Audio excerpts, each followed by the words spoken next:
Olá, bom dia! Ultimamente, o uso de sistemas de registro de ponto para funcionários se tornou indispensável dentro de uma empresa. Na UFRN, a implantação do ponto eletrônico para controlar a frequência dos servidores foi aprovada e já está em vigor. Porém, a medida foi designada apenas para os técnico-administrativos. Por isso, tem gerado muitas dúvidas e descontentamento no ambiente de trabalho, já que os docentes não serão obrigados a bater o ponto. E é sobre esse tema que iremos conversar hoje com a presença de Edson Lima, que é coordenador da Fazubra, e com Felipe Tavares, que é coordenador do Sinteste RN. Gente, bom dia! Vamos bom dia, conversar Camila. Sobre esse assunto, né, que vocês têm movimentado aí, têm ido de encontro, né, com algumas coisas no dia a dia dos funcionários e na movimentação mesmo das universidades, né? Felipe, vou começar por você. Qual é a relação que você vê entre a luta dos trabalhadores, né, que a gente já vem conversando isso sempre aqui no programa, pela redução da jornada de trabalho com essa questão do controle da frequência, né? A gente pode dizer que o ponto eletrônico vai de encontro, né, com a luta da classe trabalhadora? Bem, bom dia, né? Você, Camila, Edson, os nossos telespectadores.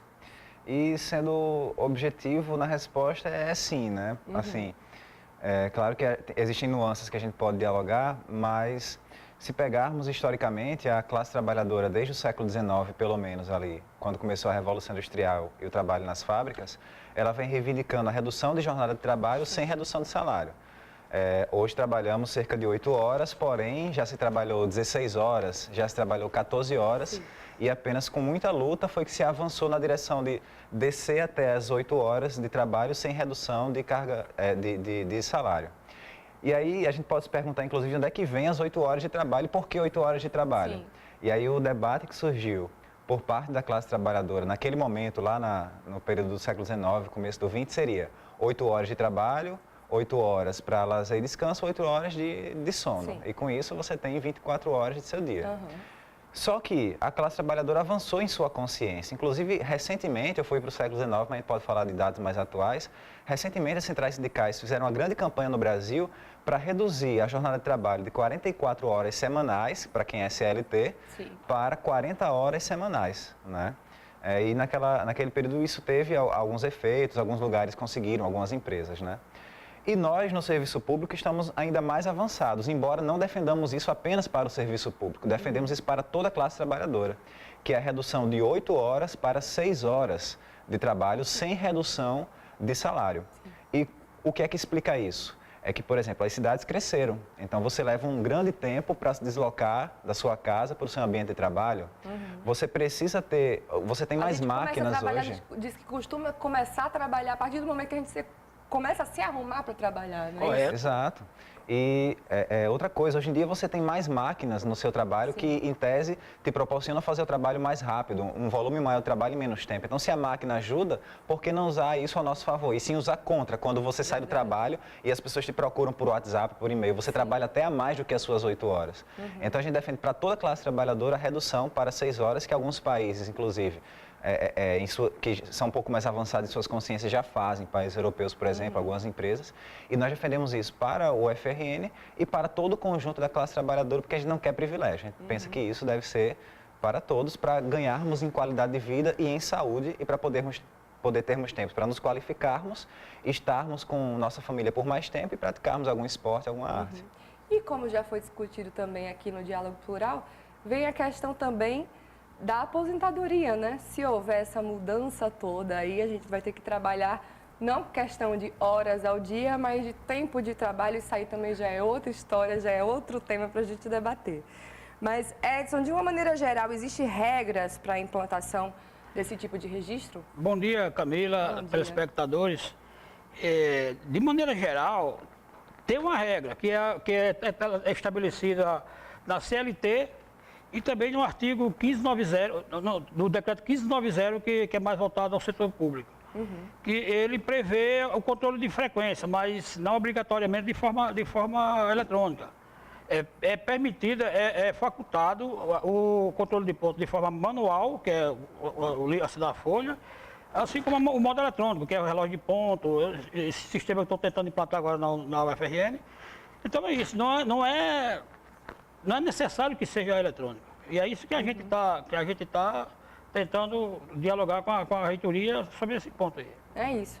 Voltando para Felipe, pegando esse gancho, qual é a função, né, da implantação desse ponto eletrônico no ambiente de trabalho? Por que eletrônico? Então, nós estamos nos fazendo essa mesma pergunta, Camila, porque como o Edson já falou, a legislação permite o registro em papel. Porém, a reitoria está nos impondo sem nenhum diálogo, e é isso que a gente está questionando, a falta de diálogo, a forma arbitrária como veio, está nos impondo o ponto eletrônico que enrijece bastante o horário. E quando eu falo enrijece, eu falo inclusive para trabalharmos mais. Porque tem gente na UFRN que trabalha, inclusive, mais do que as 8 horas, mas até para trabalhar mais do que 8 horas, o ponto ele pode servir de empecilho e pode, inclusive, gerar conflitos com a chefia, que a gente pode explorar esse ponto mais para frente. Então, não é que não possamos ter, inclusive, um ponto eletrônico, né? A gente fala aqui que existe o ponto em papel, que a legislação permite, mas não é que de todo nós não possamos incorporar o ponto eletrônico. Até poderíamos, mas como? Aí nós temos pauta para isso que a reitoria não está respeitando, que é a categoria aceita perfeitamente o ponto eletrônico se for implementado em toda a universidade às 30 horas semanais, que seriam seriam 6 horas de trabalho diárias. Isso, né? Teve uma assembleia, se eu não me engano, na terça-feira, né, sobre isso. Como é que a categoria, como é que foi essa discussão, esse debate sobre isso? Fiquem à vontade. Bom, o debate começou com a participação da pró-reitora, da Miriam. Ela explicou todo o procedimento, a parte técnica, e depois que foi aberto para o plenário, foram críticas as mais diversas, inclusive críticas de pessoas que a maioria do pessoal da universidade está voltando de férias hoje. Não teve contato com esse sistema. Tem chefias que estão de férias ainda, voltam lá para o dia 10, dia 20, não tiveram condições de implementar ainda o sistema, a sua unidade dentro do sistema para poder os colegas poderem preencher esse ponto. Então, nós solicitamos, a Assembleia aprovou que fosse adiada essa implantação por um mês ou dois e que a reitoria convocasse uma audiência pública com toda a comunidade universitária, chefias, técnicos, estudantes, para dizer também o que é mais interessante para eles, em termos de atendimento, essas coisas, que aí, como o Felipe disse, está colado com as 30 horas. E significa a universidade aberta em tempo integral durante dia e noite para a comunidade. Entendi. Mas a gente aprovou isso, mas até agora, pelo visto, a reitoria não levou a sério, ela implantou por conta própria. A gente vai aguardar agora o desdobramento. Nós vamos continuar sobre esse assunto daqui a pouco. 30 segundinhos, não sai daí que eu já volto.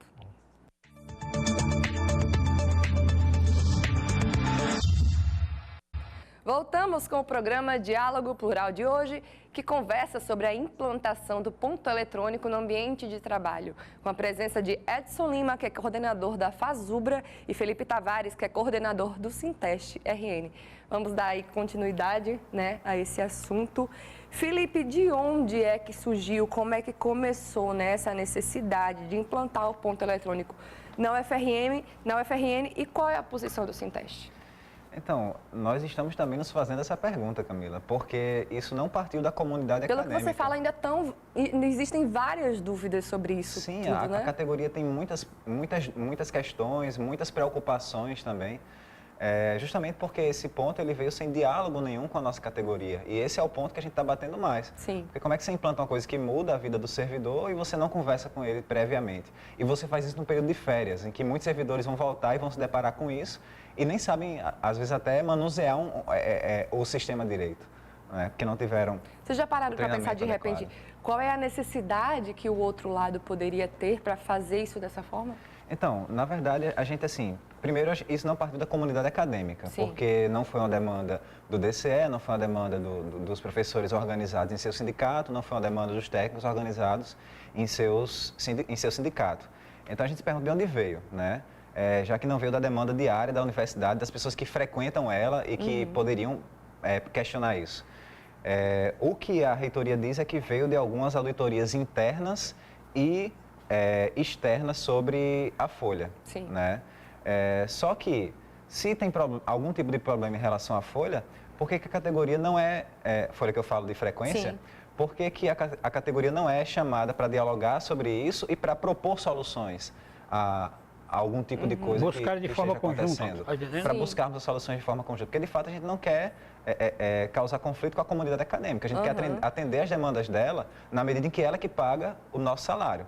Só que o que a reitoria traz como solução é não só a falta de diálogo, como também, inclusive, a possibilidade de aumentar os casos de adoecimento dos nossos servidores, né, e de precarizar suas condições de trabalho. Na medida em que a gente tem diversas salas na universidade que estão, por exemplo, com aparelho de ar-condicionado quebrado, que faz um ano que não são consertadas porque não tem uma empresa que passou por licitação e tudo para poder consertar o aparelho. Então, como é que você trabalha num calor danado? Outra coisa, eu inclusive prevejo aumento de casos de adoecimento na medida que você vai ficar sentado todo aquele tempo para poder cumprir o horáriozinho, para poder sair, aí você vai ter problema de circulação, digitando no computador, vai ter tendinite. Então, você vai baixar a produção dos nossos servidores com esse tipo de política, quando, na verdade, a gente poderia pensar outras formas, como, por exemplo, a redução de jornada de trabalho sem redução de salário.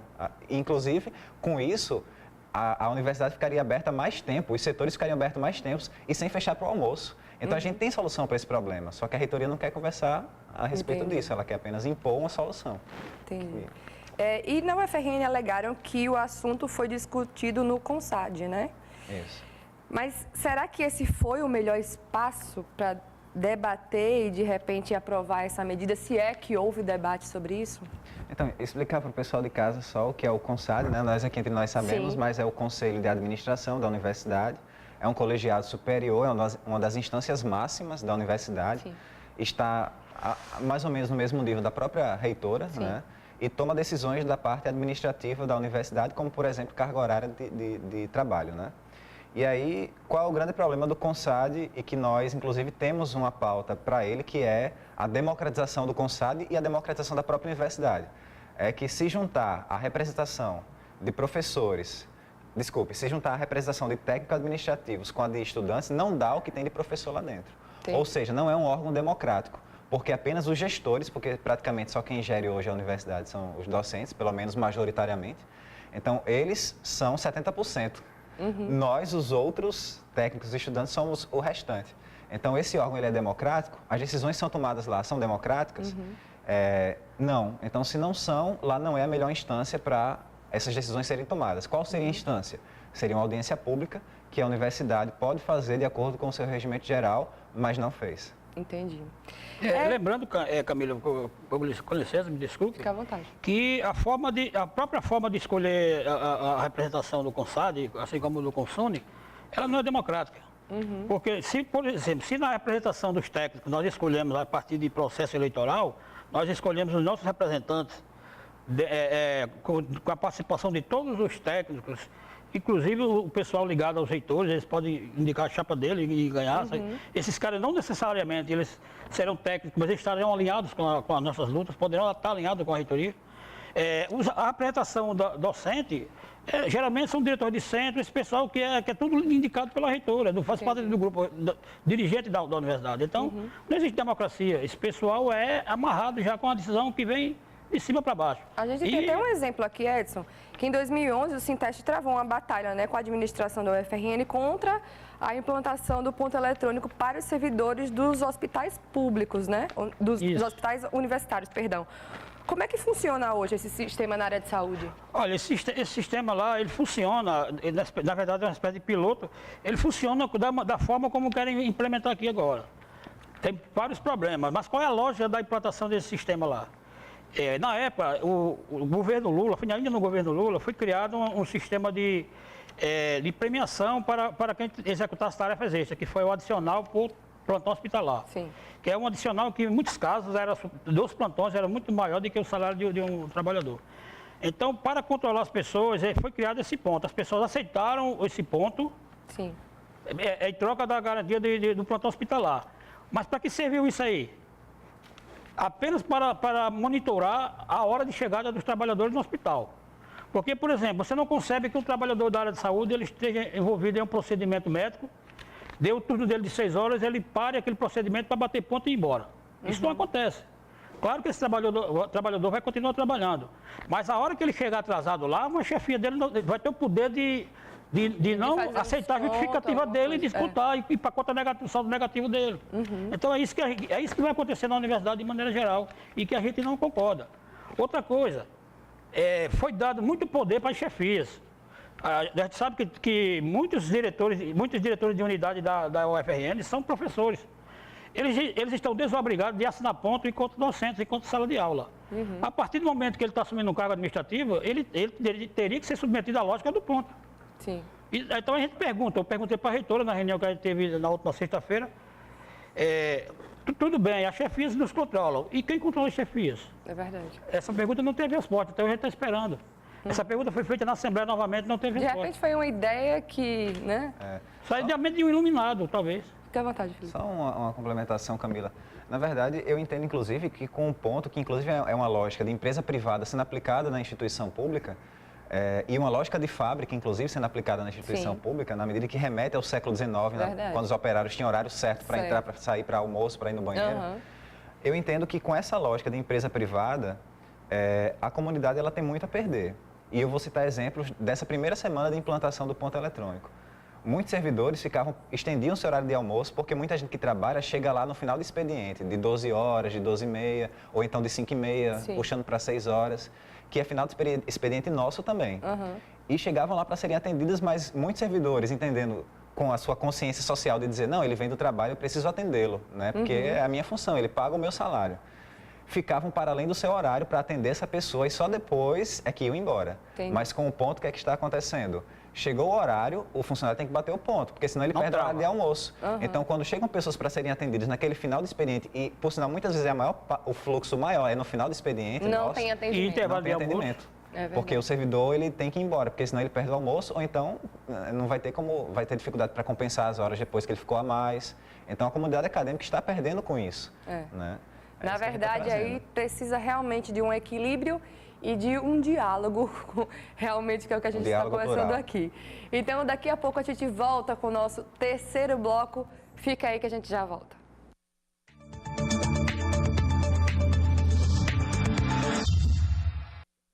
Voltamos com o programa Diálogo Plural de hoje, que conversa sobre a implantação do ponto eletrônico no ambiente de trabalho, com a presença de Edson Lima, que é coordenador da FASUBRA, e Felipe Tavares, que é coordenador do Sinteste RN.